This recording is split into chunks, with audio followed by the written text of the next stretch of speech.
Okay. We're going to get to the podcast in just 1 minute. But imagine I gave you the opportunity to invest in Microsoft, in Apple, in Tesla at its infancy. And now you made all this profit, and it would be unbelievable. You'd be so thankful and so grateful. I believe that day is today for Torch. Because for the next 36 hours, every donation you contribute at givetorch.net is doubled by our generous matchers, and you can come in at the ground floor. Yes, last year over 1 million people enjoyed our podcasts. You as well, I hope. And I believe we can get to 10 million this year.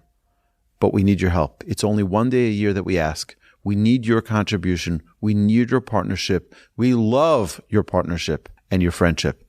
Please contribute at givetorch.net, givetorch.net. Every dollar is matched. I apologize for taking your time. Thank you so much in advance for your support. Enjoy this episode. You're listening to Rabbi Aryeh Wolbe, Director of Torch, the Torah Outreach Resource Center of Houston.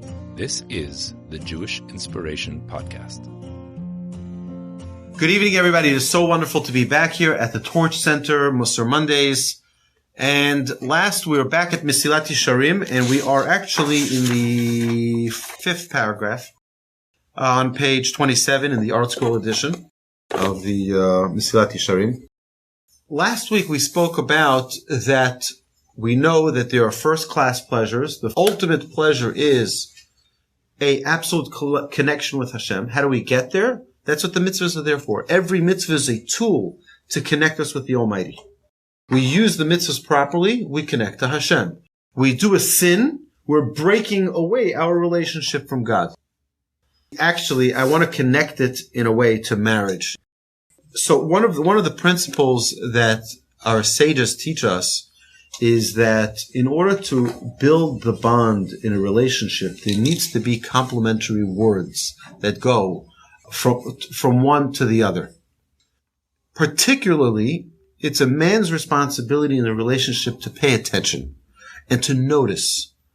Notice if his wife wears something special. Notice if his wife does something unique or special for them.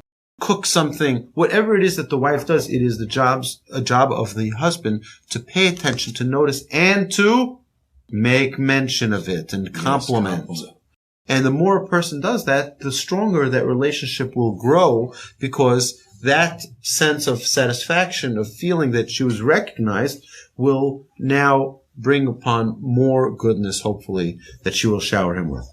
But it's his job to get that ball rolling. Now, what happens if that's not the case? What happens if she does all her kind deeds for her spouse and he doesn't even notice it?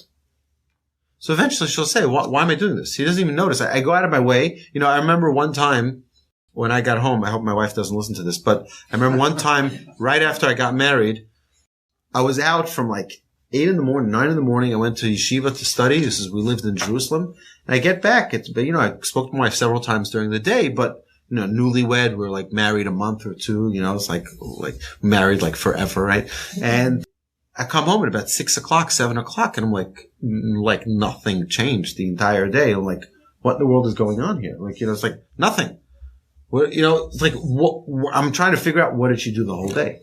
It turns out, through heavy investigation, that she was spending a large part of the day speaking to her friends, trying to figure out what would I like for dinner.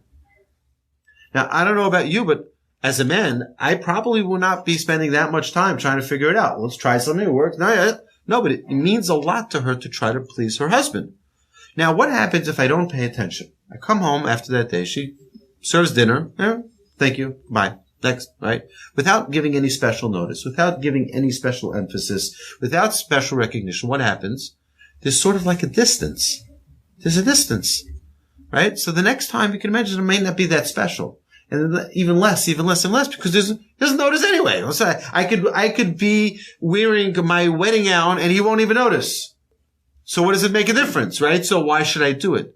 And what happens is many times in relationships, it's sort of, think of it as like, if you neglect the relationship, it will be neglected.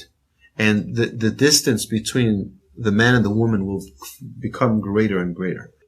But if a person starts recognizing their spouse, they start complimenting, they start noticing, so then it inspires a desire to try to please and to make things special in that relationship. Our relationship with God is very similar. And we're the ones to begin. God is a constant giver. God gives us air to breathe. He gives us food to eat. He gives us our good health. He gives us our good looks. He gives us whatever it is that we have.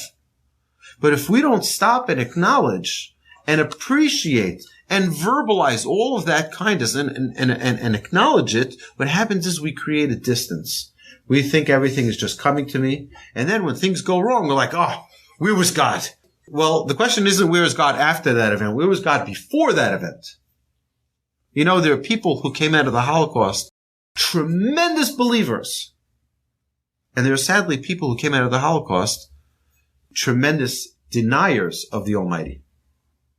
Well, the question is not where they came out after. The question is where were they before? And those who were believers in the Almighty before saw the hand of Hashem throughout. And those who were not believers before didn't see the hand of Hashem throughout. It's a reflection of how we look at things. So when a person does a mitzvah, essentially what they're doing is they're building that bond with God. They're building that relationship with God. Every mitzvah brings us closer to God. Every sin distances us from the Almighty. So that's essentially what we're trying to go for in our lives. When it says that we do mitzvahs, what does that mean to do a mitzvah? It means to acknowledge the relationship and build a bond between us and God. That's what we spoke about last week. Now we're going to move on to something very, very special and unique, and how many people don't understand that we have incredible powers that are sometimes left on the table. All right, and let's see this. Having explained that one must exert effort to perform mitzvahs in order to become attached to Hashem, like we just mentioned, Ramchal now expands upon the nature of that effort. והנה שמו הקדוש ברוך הוא לאדם במקום שרבים בו המרחיקים אותו ממנו יתברך. God placed us, and He set man in a place where there are many factors that can distance man from the Almighty. There are many things that can distract us. V'hem hem ata'avot hachomriyot.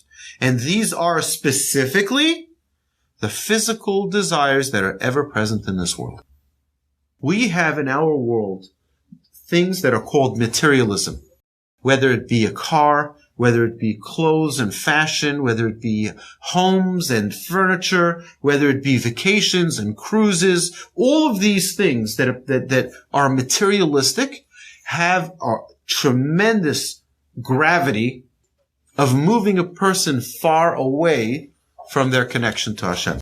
That's their nature. Their nature is, just as the nature, you take something physical, you drop it, it will fall. There's gravity that pulls it down.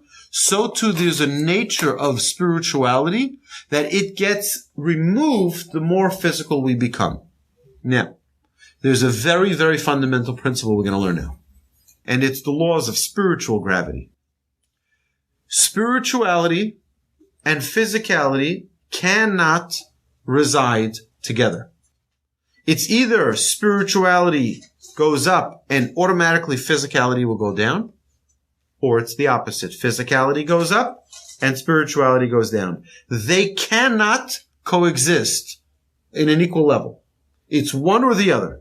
And a person who wants to grow spiritually will have to limit their amount of physical. It's not that you can't drive a car. It's not that you can't live a decent life. You can't have any type of joy and pleasure from physical, but it will mean less to you. All right, I'll give you a few examples in a minute, but the idea here is that we have to understand. There's a phrase that's added to our Amidah prayer during the winter time, and there's a phrase that's changed in the summertime, and it's in the second blessing of the Amidah. When it's the summertime, we say Morid Hatal. The dew descends. And the other is Mashiv Haruach Umorid Hagashem. That God brings the winds and brings the rains that descend upon us.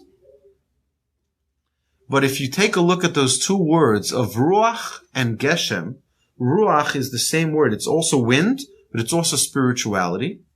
And geshem is rain, but it's also gashmiut, which is materialism. So mashiv haruach, if one elevates themselves with spirituality, you know what happens? Morid hagashem. Immediately it lowers the physicality, the materialism. It's the automatic, it's like a seesaw. It's very hard to stay balanced on a seesaw. You're either going up or you're going down. Up, down, up, down. Guess what? If we elevate ourselves spiritually, we're going to lower ourselves physically and materialistically.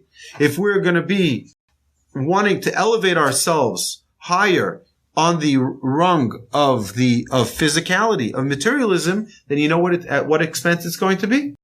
The expense of spirituality. Here's the thing, the catch, is that Judaism is not anti-materialism. You understand? Christianity took this idea from Judaism and said, okay, never get married. Physical, bad. No. That's not Judaism. Judaism says, no. Enjoy the materialism, but don't let it control you. There's a very big difference with having materialism and it controlling you and having materialism and you being in control. It's very interesting. It says, the Talmud says that Mashiach, the Messiah, is going to come riding on a donkey. Now I ask you, you hear this and you're saying, okay, I got it, okay? 2,000 years ago when they wrote the Talmud, right? They didn't have cars, they didn't have trains, they didn't have, all of these great luxuries. So Mashiach coming on a donkey makes sense. But come on, Rabbi, get with the program. It's 2018. 2019, I don't think Messiah is coming on a donkey. And if he does, probably nobody will listen to him. Coming on a donkey? So if you look at what the Talmud says very carefully, it says something incredible. It says Mashiach is going to come riding on a donkey. On a donkey. What happens when someone's on a donkey? Who's in control, the donkey or the person on top? Hopefully. The person on top is in control of that donkey. What does the word chamor interchange with? Chamor means a donkey, but it also means chomer, which means materialism. And what Mashiach is telling us, what the Talmud is telling us, the Mashiach is going to come in a time where we are so materialistic. Mashiach is going to come riding on top of the materialism. He's going to be in control of materialism. Think of the world we're living in today. Who's it? There's this meme that went out right before New Year's of this man saying, I took a New Year's resolution that my children should not see me on my smartphone this coming year. So it's going to be really painful, but I don't think I'll be seeing my children much, right? But you know what? The problem is, think about it. People today are so obsessed with the technology. People are so obsessed they can't put it down. I was sitting here in this room today, sitting with my dear friend here, and do you know how many people came to this door to try to open it? This door. You know why? Because they were trying to go next door to the kosher restaurant right next door. But they're so busy on their phones, they just one after the other. You know why? People are so materialistically consumed. Who's in control? Who's in control? Are we in control, or is our materialism in control? There's nothing wrong with having those phones. But who's in control? That is the problem. And that's the question that we all need to ask ourselves. One second, when it comes to my favorite show, am I in control? Can I pause it? No, you can't pause it. You get out of the way. I'm watching the Super Bowl. I'm watching my Saints, right? Hey, I can't stop. I don't want to hear anything. Don't disturb me. Don't call me. Don't text me. Don't nothing. I texted you, right? In the middle of the game. It's okay. It's my Saints, right? Are they going to the Super Bowl, you think? But you know what?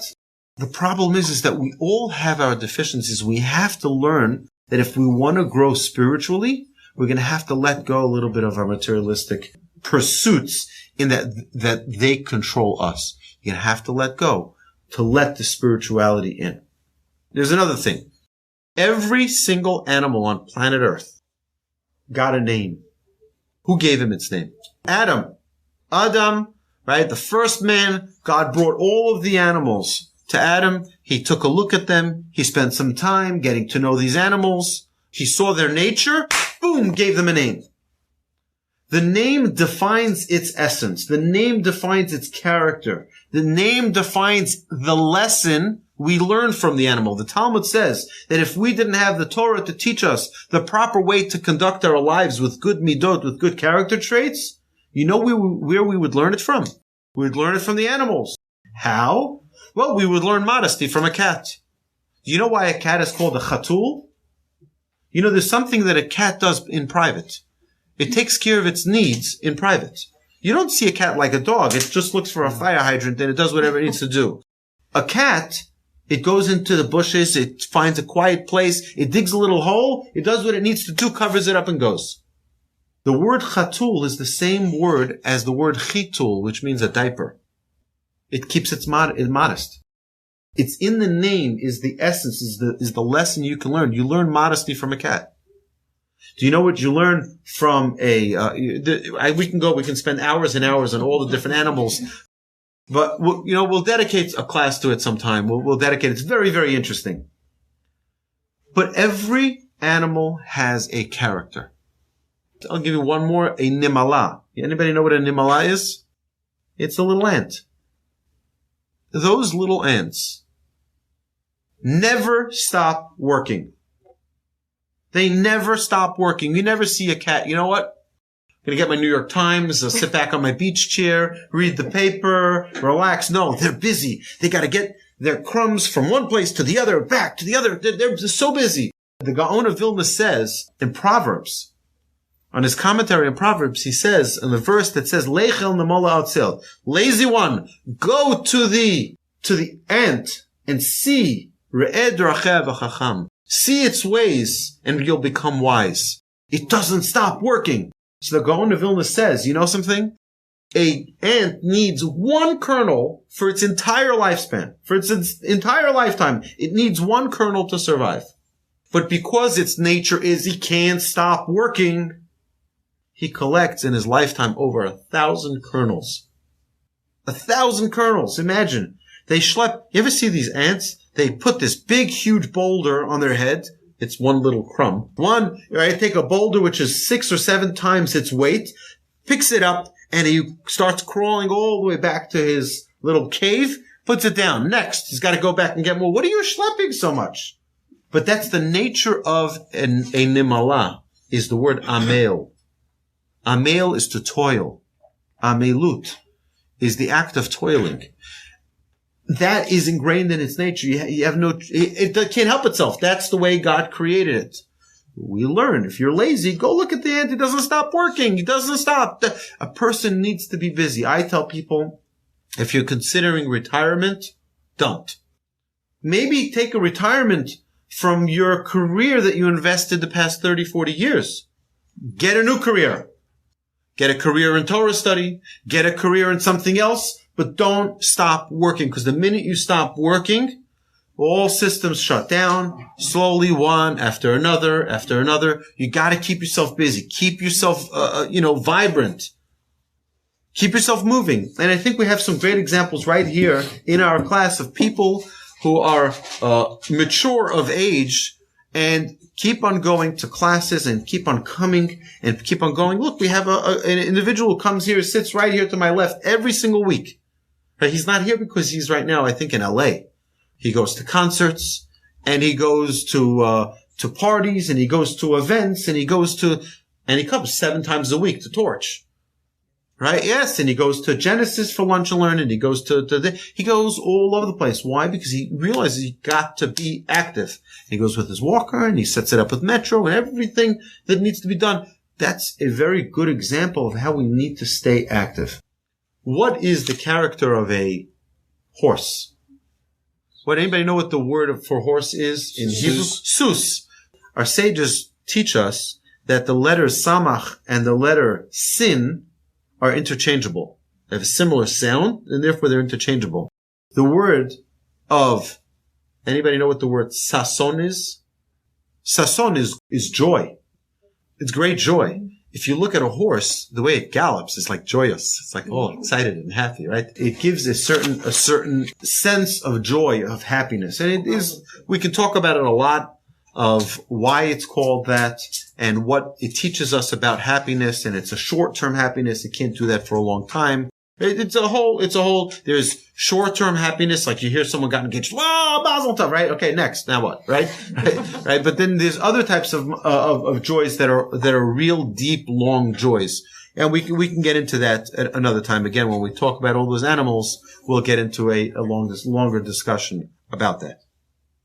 But what is the character of a donkey? Seemingly, when you say someone is dumb, someone is not skilled in the mind department, you call them, I'm not going to say the word, but you call them something that rhymes with, okay, no. you call them something, another name for a donkey. Why? Because a donkey is there for one reason, to schlep. Right? He's just a glob of meat, and he schleps. He takes things from one place and goes to another place, and that's it. He doesn't really have a character. All he is materialism. It's a bunch of bones and a bunch of meat put together, and you go schlep. It's not a character. So when you want to call somebody dumb, without character, without personality, without any special feature, that's why people call them that. That is materialism. That is materialism. And that's why Mashiach, when he comes, he's going to be riding on top of materialism.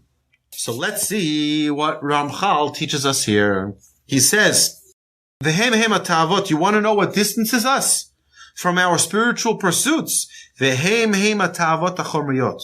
That is specifically the physical desires that are ever present in this world. Asher im yimashech acharehem, whose nature is such that if someone becomes drawn after them, hine hu mitrachek v'holech min hatov amiti. He will become steadily more distant from the true good, which, as we have explained, is bonding to Hashem. Right? So you're going to be more distant.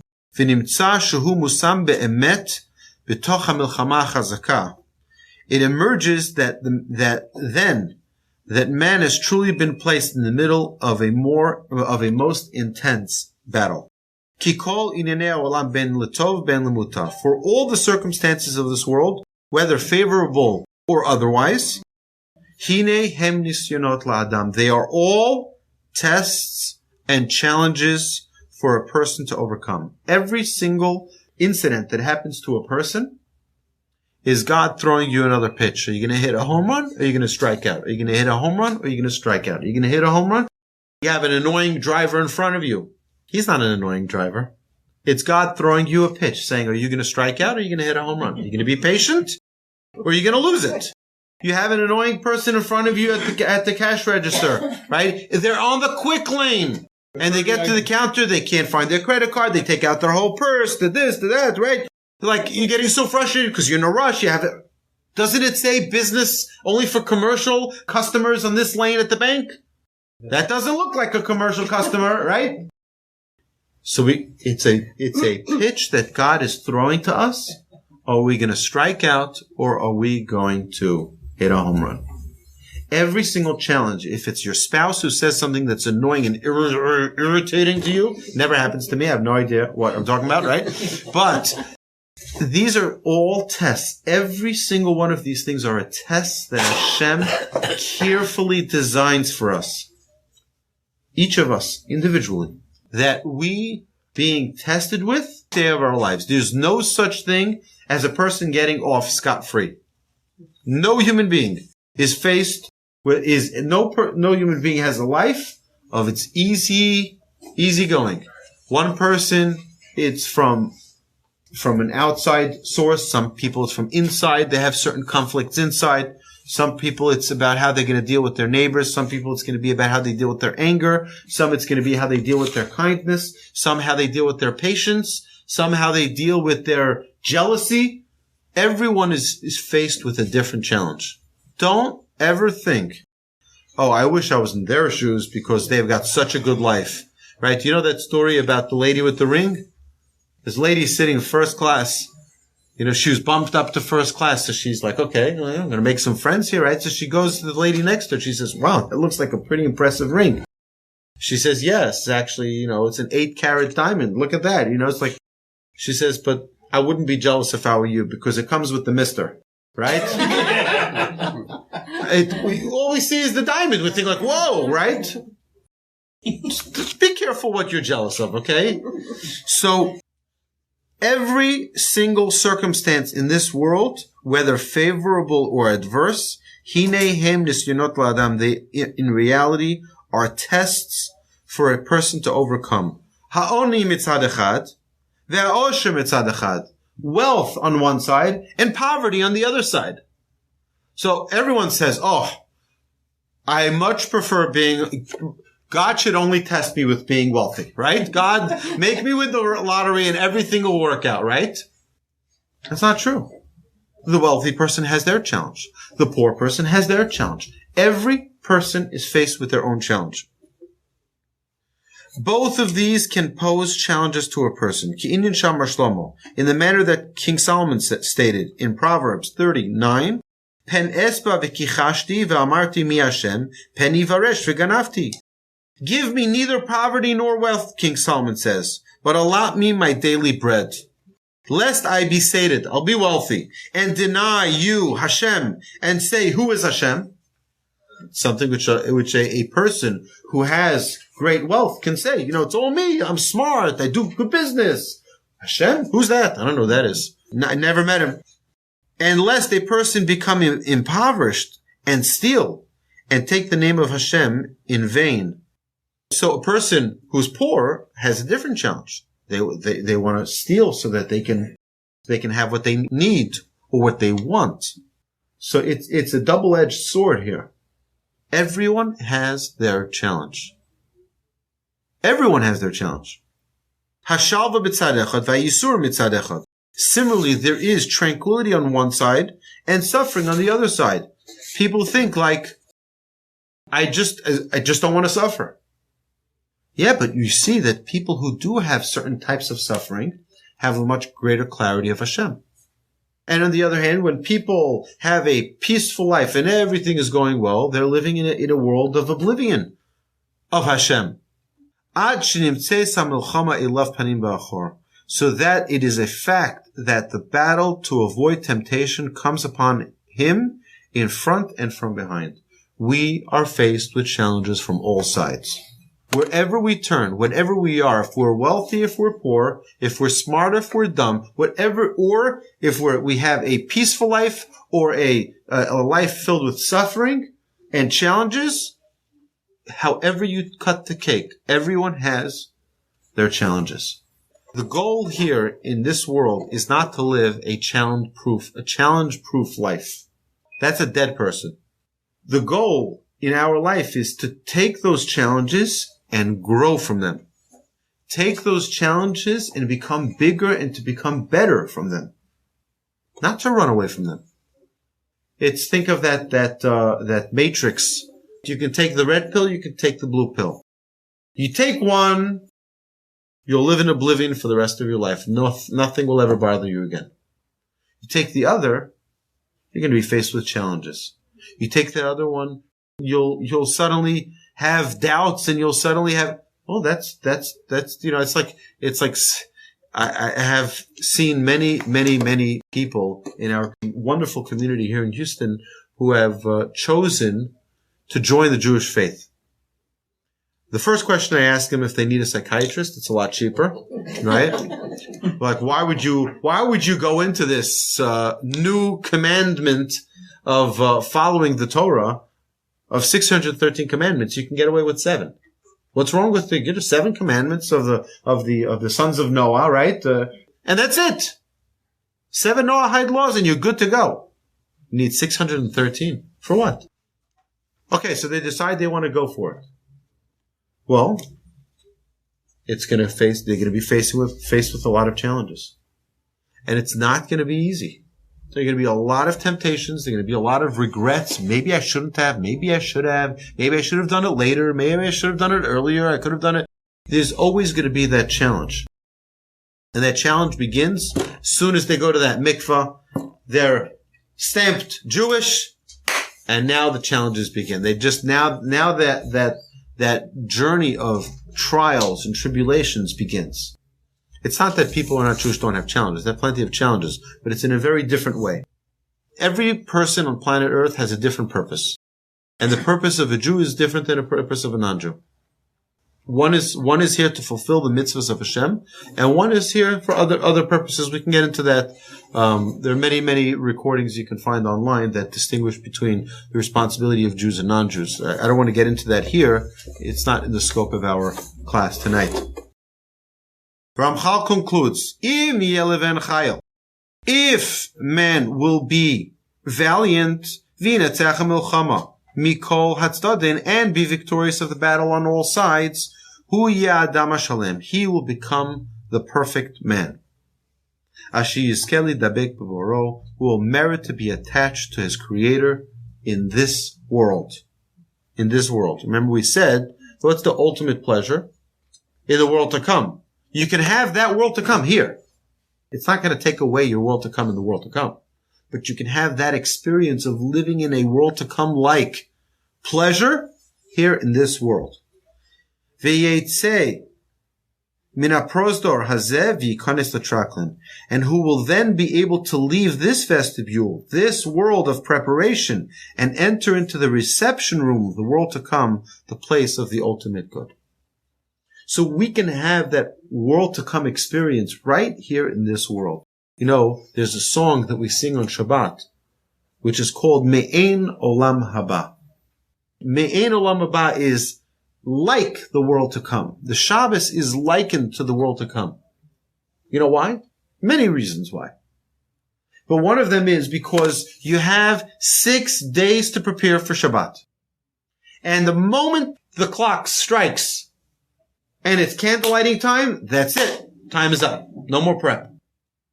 It's like, imagine, now I don't want to, God forbid, compare between holy and unholy. I'm not sure which one people compare to holy, but imagine the Super Bowl.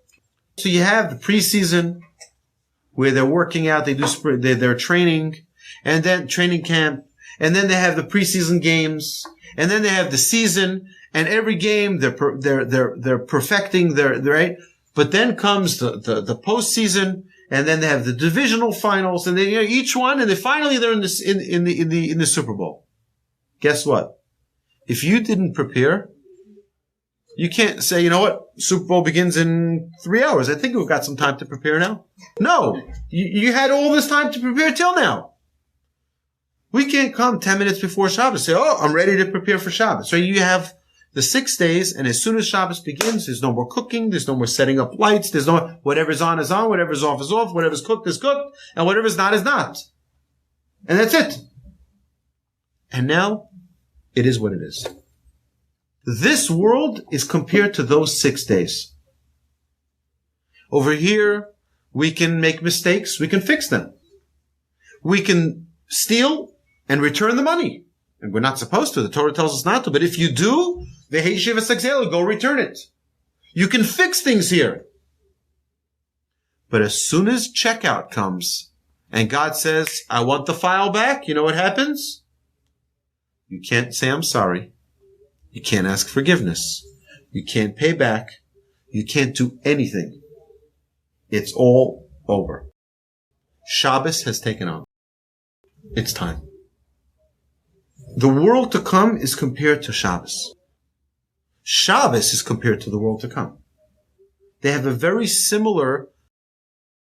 The difference is that we have every week, thank God, we have many weeks that we've all been granted to practice that same theme. Could do things during the week, but guess what? As soon as Shabbos comes, it's all over. And we should practice doing this every week. Excuse me, if you hurt someone's feelings during the week, find time before Shabbos, call them and apologize. Do something special for other people, because guess what? You can't go and deliver flowers on Shabbos. You could go deliver flowers on Friday. There's the Torah says on Shabbos, I don't want you to do any labor. Shabbos, it's done. What's done is done, and that's it. Shabbos is a time to spend a special time with the Almighty. We're busy the whole week. We're busy running after our jobs, after our career, earning a living, doing everything we need to do. Shabbos is a time that we just enjoy everything that we've accomplished. Now, if we haven't accomplished during the week, it's a problem, because then it's very difficult to enjoy on Shabbos the labor we didn't do during the week. Our life is exactly the same. I saw once a bumper sticker. It had a picture of grass. I've shared this before. It had a picture of grass in the middle of the bumper sticker. On the top of it, it said good. And beneath the grass, it said no good. Right? As long as we're above the grass, we're good. When we're beneath the grass, no good. Okay? As long as we have time, as long as we still have the ability to breathe, we have the ability to find our perfection. We have the ability to make amends. We have ability to become great, spiritual, complete people. That we have the opportunity here in this world. Okay? And this world is considered like a vestibule preparing us for the reception room. You go in that walkway before you get into the big hall. To be illuminated, le'or be'orachayim, to be illuminated in the light of life, the radiance of the Shekhinah. Ukefi ashir asher kavash et yitzro b'tavotav. And to the extent that he has conquered his evil inclination and his physical desires in this world. So the more a person was able to overcome those challenges, the more he was able to overcome those temptations in this world, the physical ones. Vinitrachek, and distances himself, mina marchikim oto mehatov, from those things. He distances himself from those things that would distance him from the true good. And that could be the obsession with materialism, that obsession with culture, that obsession with whatever it is that a person could potentially be distracted with. V'nishtadel lidabek bo, and has instead endeavored to attach himself to Hashem by avoiding sin and observing the mitzvahs. Ken yasigeu v'yismach bo. To that extent will he achieve that attachment and rejoice with him. So it's an unbelievable teaching that the Ramchal is sharing with us here. And that is that to the extent that a person is able to remove himself from his physical limitations and allowing his spiritual capacities to reach the max, the greater ability a person, to the greatest capacity upon which a person does that, the greater their reward will be. The more they're distancing themselves, they're pushing themselves away from that world of challenge. We have to understand something very, very important. And we're going to see this in the next few paragraphs. The world follows our leadership. We are the leaders of our own world. We are the leaders of our own world. It says regarding Abraham acquired the field from Ephron. It said that he wanted money. First he said, no, you can have it as a gift, right? We know the whole exchange that happened at the Parshas Chayei Sarah when Abraham wanted to bury his wife Sarah. What turns out is that Abraham offers money and they accept that money at the end because all they wanted really was materialism and money. It's fine. Abraham wants this holy piece of land. He's willing to give all the money that he has for this spiritual pursuit of this land, right? This land was a very special place. Abraham wanted it. And Abraham is ready to give that money. And he does. Now Abraham acquires it. It becomes his. From the lowly Hittite, it becomes now an Abrahamic domain. You know what the Torah tells us after that? Vayakam ste Ephron. And the field of Ephron got elevated. This is the Torah. This is not some commentary. This is not some, later year commentator. This is the Torah itself tells us, the word of Hashem, that the field was elevated. Where was elevated? What happened? What changed from what the field was 10 minutes ago to what it is now? It's very simple. Now it became Abraham's. And the minute it became Abraham's, it reflects his spirituality. So it got elevated. Our physical objects reflect our own spirituality. It's an incredible idea. I'll share with you something about this week's Parsha that I heard in the name of my grandfather. I didn't see this inside, so forgive me if I'm wrong, and if there's any errors or omissions in what my grandfather says, it's due to my ignorance, not my grandfather's, God forbid, who was a great man.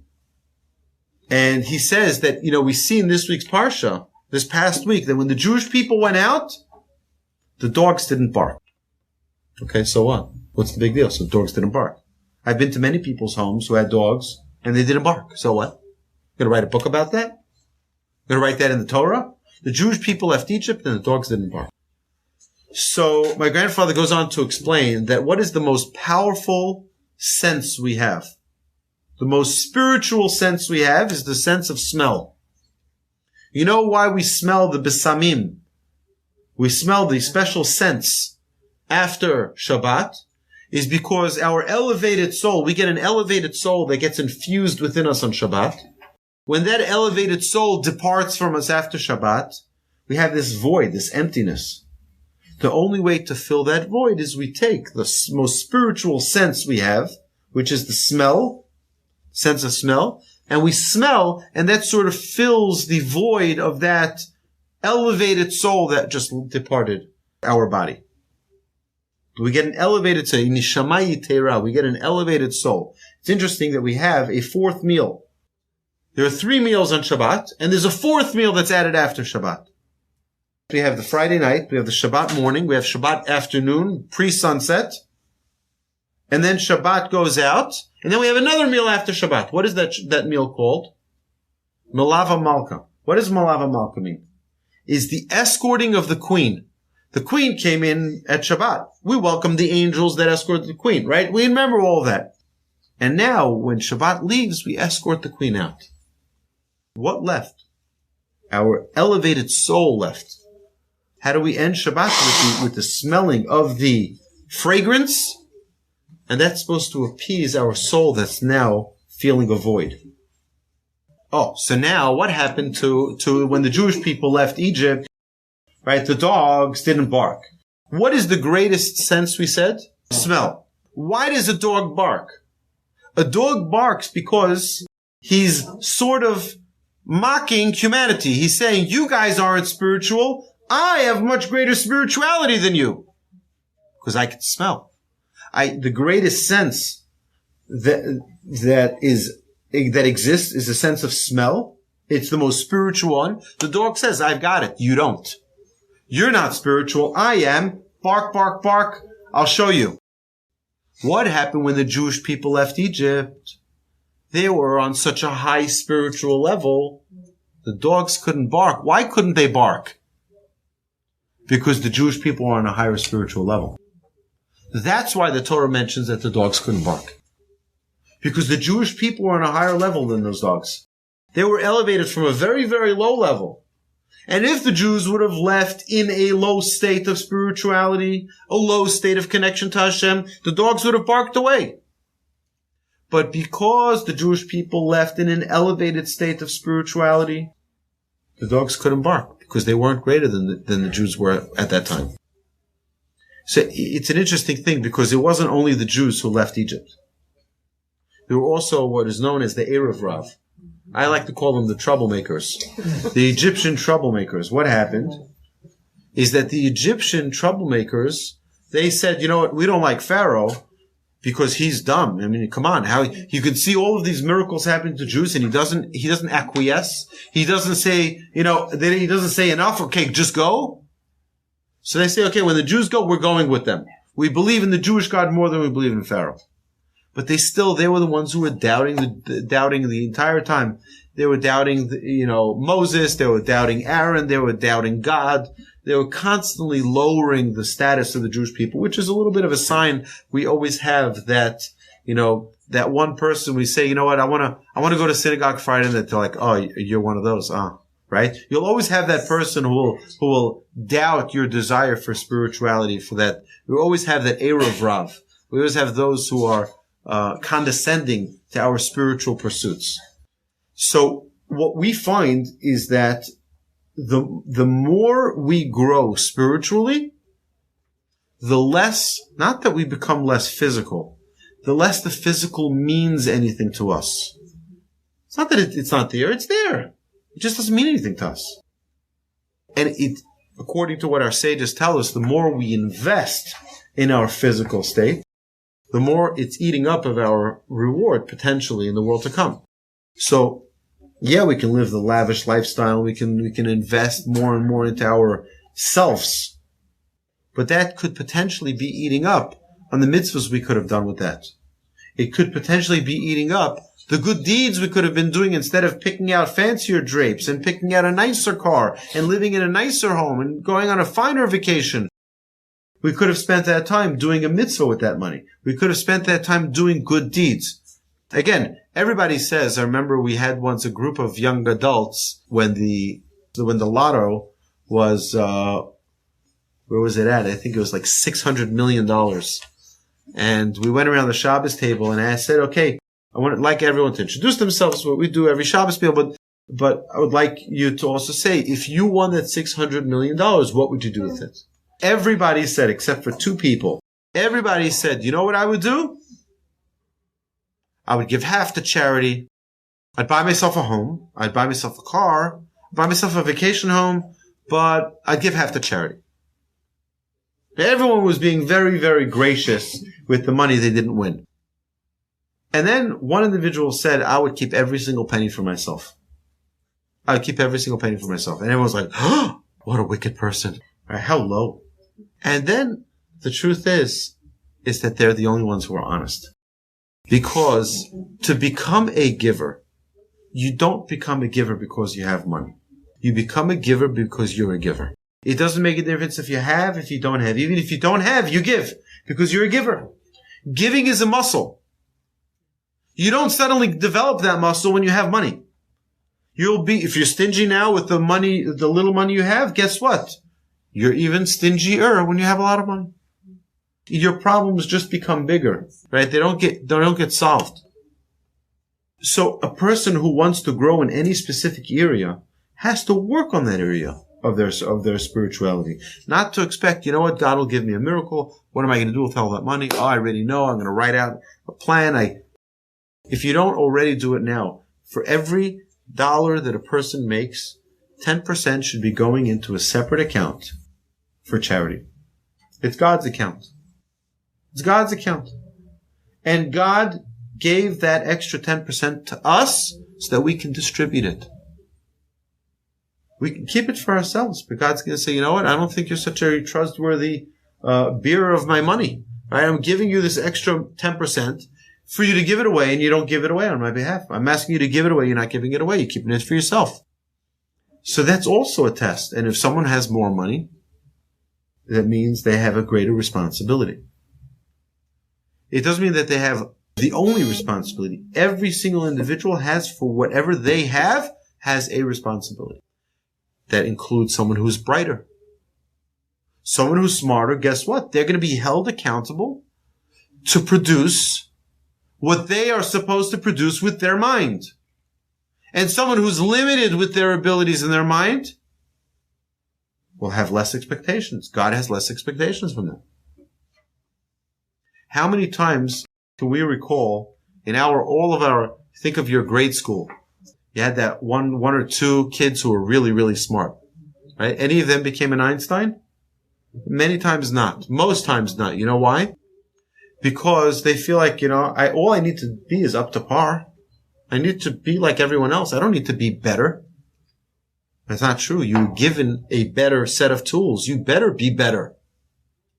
If you're given a special set of tools, people say, all I want is to get the same passing grade like everybody else. My sister, very, very bright. And if she came home with a 97, my father would be very upset at her. Because she should have gotten 100. If I got a 67, my father would dance on the roof. Okay? He passed. Right? So, I'm serious, okay? So, We don't believe you. My father might call in and say, no, it's true. 67 is high, right? 52 he would dance. No, but the truth is that everyone has to know what their abilities are and not to judge themselves by other people, to judge themselves by what they are capable of. And if we make that mistake to think that we just, as long as I just want to blend in, I just want to blend in with everybody else, then we're limiting our ability to bring out our uniqueness. We must challenge ourselves to be the best us. No one is going to go to heaven and they're going to say, hey, Ben, why weren't you like Howard? You know what you're going to tell God? Guess what? You know why I'm not like Howard? He gave me a different set of tools. God's not going to say, why weren't you like Howard? God's going to say, why weren't you like you? I gave you these skills, these abilities, these talents, these capabilities, these opportunities. And you came out. You came out this way. You should have been Ben. I remember this distinctly. My father, there's a special holiday where it is actually a mitzvah for one to be inebriated. It's called Purim, right? Yeah. Purim is a very special holiday. It's a special, very, very holy, by the way. It's not about getting wild. It's not about getting crazy. It's a very spiritual holiday, one which also involves drinking. And for other reasons, we can get into it at Purim time. But, I remember this very, very distinctly when my father one year, was drunk. And my father, when he got drunk, would hold us accountable to be the best we could be. And I remember this because thank God he didn't pick on me, he picked on my brother. Right? And he said to my brother, he says, what's going to be with you? What's going to be with you? And again, my father's totally drunk, right? But it just shows you can see the Talmud tells us, if you want to know who the real person is, see them when they're drunk. You get to see everything. And none of you are invited when I'm drunk. No, hopefully I'll be decent. All right. Hopefully I'll be nice. I try to be genuinely nice when I'm, sober. Hopefully when I'm, with an altered frame of mind, I'm also, hopefully. But either way, my father says to my brother, what's going to be with you? So my brother says, what's the problem? I'm just a regular kid. I'm just like everybody else. My brother was about 17 years old at the time. And my father said to him, no, he says, you don't understand. He says, when you come in front of the heavenly courts, you know what God's going to ask you? Who are you? What have you accomplished? And you're going to turn around and you're going to be looking for all of your classmates and be like, what do you mean? We all got passing grades, right? Guess what? Your friends are not going to be there. It's going to be you standing in front of the Almighty. And you're going to have to give an answer about your accomplishments, about your shortcomings, about your failures. And you're not going to be able to say, well, everybody else also failed. Everybody else also didn't do well. Everybody else is not there. It's just you. We need to take responsibility of ourselves to make ourselves the best we can possibly be. And not to rely on anybody else being our attorneys to protect us or to defend us. Only we for ourselves can answer about our qualities and our flaws, our accomplishments and our shortcomings. And if we had a trait that we were supposed to perfect and we didn't, we'll be held accountable. If we had a mitzvah that we could have done and should have done, and we were given the abilities to accomplish, and we didn't, we'll be held accountable. Hashem wants us to be the best we can be. And that's what we'll be held accountable. We will not be held accountable. Why weren't you as good as Joe? I'm not Joe. Why weren't you as good as you could be?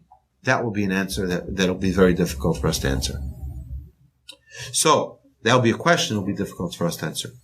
Either way, next week, God willing, we'll continue to study Ramchal's teachings, and hopefully we'll continue to be inspired and grow and bring out, hopefully, the greatest version of ourselves we possibly can create. Thank you and have a terrific evening. Drive safely. Looking forward to seeing all y'all Next Yeah. page. You've been listening to the Jewish Inspiration Podcast, a Torch production. Become a supporter at torchweb.org because your assistance enables more Torah learning around the globe. To find more lessons offered by Torch, please visit torchpodcasts.com.